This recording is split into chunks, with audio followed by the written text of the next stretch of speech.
राधे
बोले सर्वेश्वर भगवान की, गंगा मैया की, भारत माता की, धरती माता की, हर हर महादेव।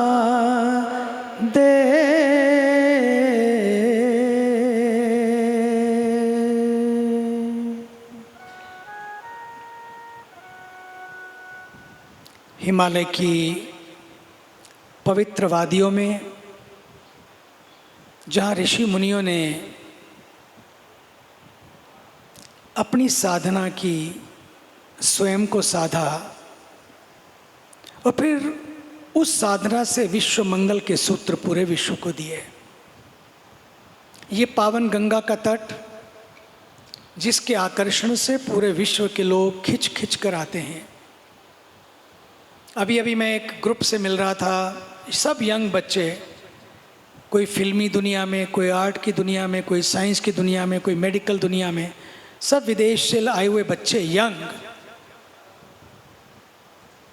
अपनी पढ़ाई पूरी अपनी मास्टर डिग्रीज और पीएचडी की डिग्रीज लेते लेते बीच में से समय निकाला कि चलो 2 महीने की यात्रा भारत की करके आए। और वो लोग भी सब यंग बच्चे अभी मेरे साथ थे, वो उठे और मैं आया और बता रहे थे कि इतना अच्छा लग रहा है यहाँ पर गंगा के पावन तट पर, इतना सुंदर लग रहा है। आए थे 1 सप्ताह के लिए, लगता है कि अब हम बार बार आएंगे। ये है इस तट की महिमा, क्योंकि यहाँ पर ऋषियों ने साधना की है, तपस्या की है। और आज भी यहाँ की जो वाइब्रेशन है, मैंने कहा क्या मिला आपको यहाँ से? क्योंकि पश्चिम के बच्चों के लिए गंगा, ये वातावरण, गंगा जी की आरती, उनके लिए कुछ अलग है, क्योंकि उनके ब्लड में नहीं है, ये उनके खून में, उनके जीन्स में नहीं है। लेकिन यहाँ आकर उनको, मैंने पूछा क्या लगा आपको यहाँ? बोले यहाँ की वाइब्रेशन और यहाँ की जो एनर्जी है, ये जो एक दिव्य शक्ति यहाँ पर कोई है, वो भक्ति की शक्ति है, वो लगता है कि कुछ अलग है, जो जीवन को छू लेती है। आज उसी पावन तट पर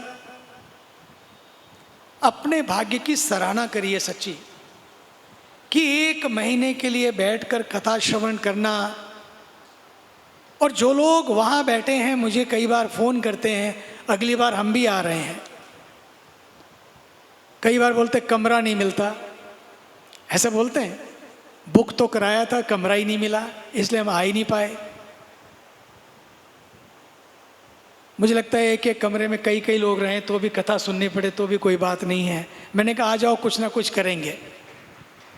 ये जो आकर्षण है ना, कथा का आकर्षण, गंगा तट का आकर्षण और फिर हिमालय की वादियों का एक अपना आकर्षण है।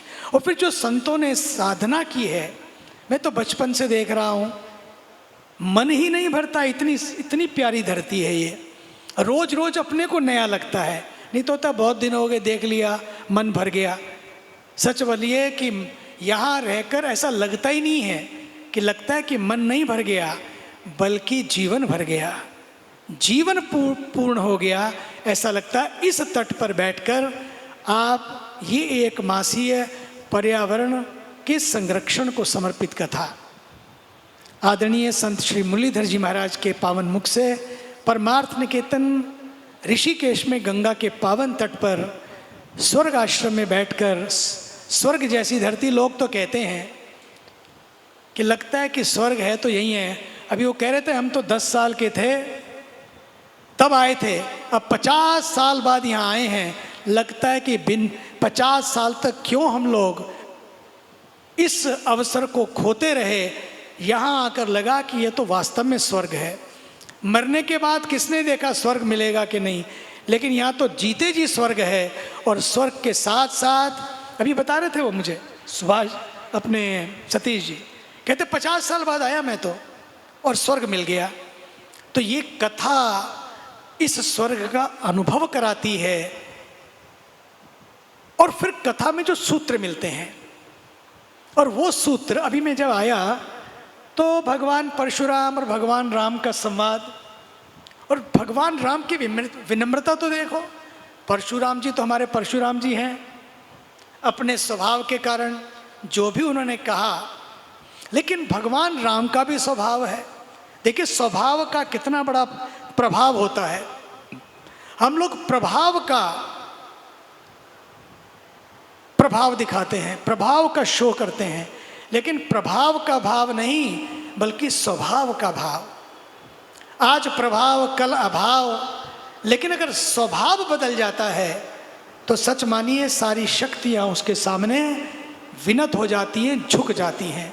भगवान परशुराम जी हमारे महापुरुष हैं, लेकिन उन्होंने जो प्रभाव अपना दिया, पूरे जगत को दिखाया, उसको भी प्रणाम। लेकिन भगवान श्री राम के स्वभाव को भी प्रणाम। जो भगवान श्री राम का स्वभाव है, उसका जो प्रभाव है वो आपको प्रभु भाव से भावित कर देता है।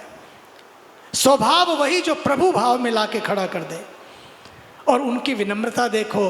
देखो भैया, बड़ी बड़ी चीज़ों से आदमी मैं हमेशा याद दिलाता हूँ, महान नहीं बनता। अपने आदरणीय मोदी जी को देख लो, बहुत सारे प्रधानमंत्री वहाँ जाते हैं, लेकिन वो गए तो उनकी वजह से उस देश में हजारों सालों से, जब से वो देश होगा तब से आज तक किसी के लिए भी सूर्यास्त के बाद किसी का स्वागत नहीं होता। वहाँ परंपरा तोड़ते नहीं है वो लोग। पहली बार किसी के लिए परंपरा तोड़ी उन्होंने। पहली बार कोई उस देश का राजा, मतलब प्रधानमंत्री, वो भारत के प्रधानमंत्री के लिए जाकर उनको रिसीव करता है। अतिथि देवो भव की परंपरा तो अपनी है, लेकिन अपनी उनकी परंपरा ये है कि सूर्यास्त के बाद कोई भी हो, परंपरा नहीं तोड़ेंगे, किसी को जाकर रिसीव नहीं करते। शांत हो गया शाम के बाद तो अगले दिन मिलेंगे, लेकिन उस परंपरा को भी तोड़कर उन्होंने जाकर भारत के ऊर्जावान प्रधानमंत्री, तपस्वी फकीर प्रधानमंत्री का सम्मान किया। क्यों ऐसा हुआ, मैं सोचता रहता हूं। पहली बात कि जो अपनी परंपराओं पर चलता है, जिन्होंने अपनी संस्कृति का सम्मान किया, अपने संस्कारों का सम्मान किया, प्रधानमंत्री पद पर बैठने के बाद भी सम्मान किया। सवेरे उठ के सोचो तो सही, सवेरे उठ के तैयार होके 5 बजे योग करने लगना, वो भी 1.5 घंटा। रोज योग करते हैं वो, सोचिए आप। इतने व्यस्त रहते हुए अपने योग को नहीं भूले, अपनी संस्कृति को नहीं भूले, अपने भोजन को नहीं भूले। बाहर जाकर भी पदार्थ कितने भी बने, लेकिन वही अपनी खिचड़ी, वही अपना थेपला, और वही अपना गुजरात का जो खाना पीना, उसी को अपना भोजन, अपना भजन और अपने भाषण में संयम, यही चीज़ें व्यक्ति को महान बनाती हैं। और दूसरी बात जो वहाँ पर देखने को मिली, उन्होंने एक बड़ी प्यारी बात की। भारत के प्रधानमंत्री हैं, लेकिन उन्होंने, पता है आपको क्यों इतना सम्मान है? इतना होने के बाद भी वो खुद को प्रधान सेवक कहते हैं।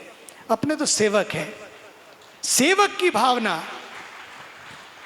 अब देखिए भगवान श्री राम क्या कह रहे हैं वहाँ पर, जब दोनों में संवाद हो रहा है, वो विवाद की ओर नहीं गए, विवाद की ओर नहीं गए, बल्कि उस संवाद में अपनी विनम्रता से किस तरह से उन्होंने उस सब चीज़ों का समाधान किया। और समाधान करके ये क्यों हुआ? जबकि आप कथा के यही सूत्र है, हर सूत्र से अपने को सूत्रित कर लें।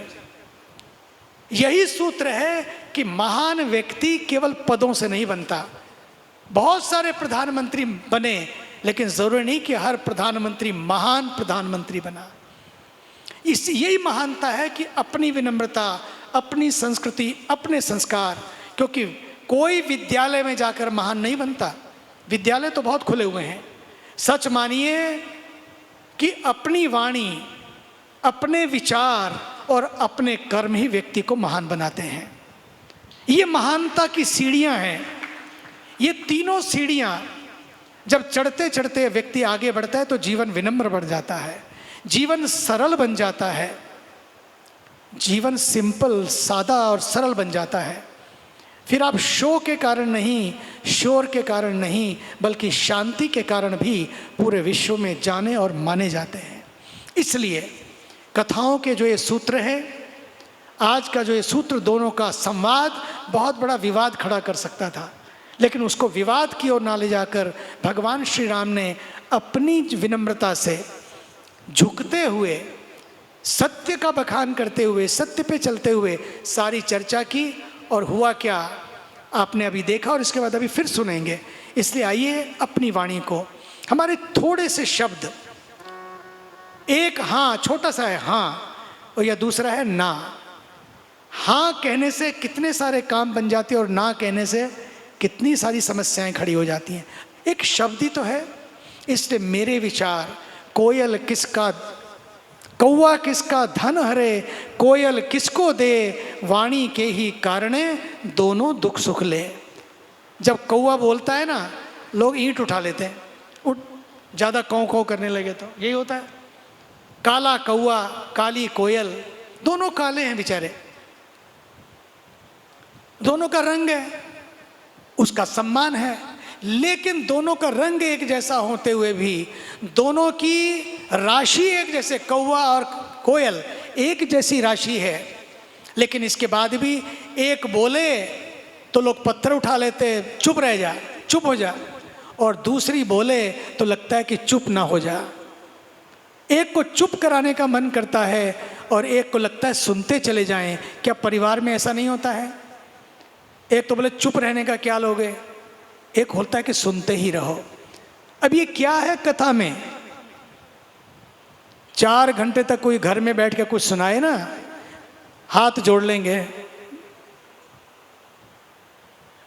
ठीक के लिए होगा चुप होने का? नहीं, ऐसे होगा क्या? लोग है चुप होने का, बोलते रहते हैं, बोलते रहते हैं, बोलते रहते हैं, ये कहते हैं। और ये देख लो 4 घंटे, 5वां घंटा भी हो जाए तो भी कोई प्रॉब्लम नहीं है। क्यों ऐसा है? ये जो कथा, ये जो दिव्यता है, ये कथा की मधुरता हमें खींच खींच लेती है। इसलिए मेरी वाणी, मेरे विचार और मेरे कर्म ही व्यक्ति को महान बनाते हैं। मैं हमेशा याद दिलाता हूँ, व्यक्ति को मैंने अपने जीवन में देखा है कि बड़े बड़े बंगले और बड़ी बड़ी चीज़ें व्यक्ति को महान नहीं बनाती हैं। व्यक्ति को महान बनाते हैं उसके विचार और उसकी वाणी और उसके कर्म। बड़े बड़े साधनों से भी व्यक्ति साधना संपन्न नहीं होता है। व्यक्ति को यदि कोई महान बनाती है तो व्यक्ति की साधना। और आइए इस कथा के आज के प्रसंग से, कि जब दोनों शक्तियों का मिलन हो रहा है, दोनों महाशक्तियों का मिलन हो रहा है।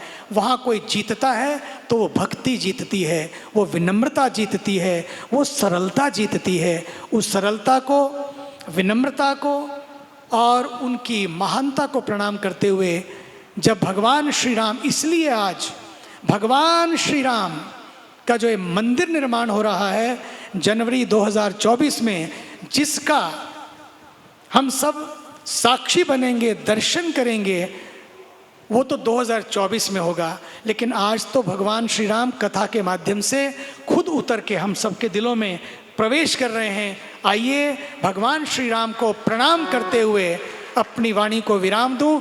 जय श्री राम। भारत माता की वंदे। हर हर महा